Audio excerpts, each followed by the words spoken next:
Hari ni kita akan test performance untuk Amgras Sound Meta 4 pula. Yang mana ini adalah mic professional. Datang dalam kotak yang self-charge macam ni. Dan datang dia dengan dua adapter, iaitu Type-C dan juga Apple.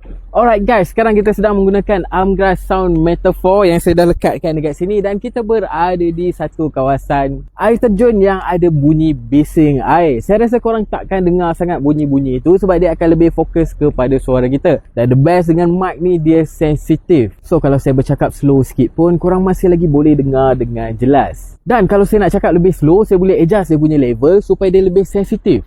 Dan sekarang dia lebih sensitif. Ini adalah level ketiga. Means kalau saya cakap slow sikit pun, korang masih lagi boleh dengar dengan baik. So guys, jom kita test dia punya jarak. So kita akan bergerak menuju ke dalam hutan. So guys, korang tengok sendirilah berapa jauhnya mic ni boleh pergi dan dia masih lagi boleh memberikan sound quality yang bagus. So kita akan terus berjalan ke bahagian dalam hutan ni.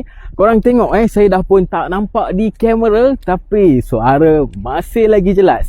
So nak korang nampak tak, mic ni dia tak ada putus-putus pun apabila kita bercakap ni. Itu yang bestnya. Ada setengah mic apabila kita pergi jauh sikit, dia ada part-part yang dia putus-putus. Itu yang kita tak nak dengan mic. Dan betul lah, mic ni mahal sikit tapi kualiti dia memang berbaloi. Kalau korang nak pakai dengan handphone, boleh. Nak pakai dengan Android ke, nak pakai dengan iPhone ke, kalau korang nak pakai dengan kamera pun boleh, tak ada masalah. So guys, kalau korang minat, korang check out terus dekat beg kuning di bawah.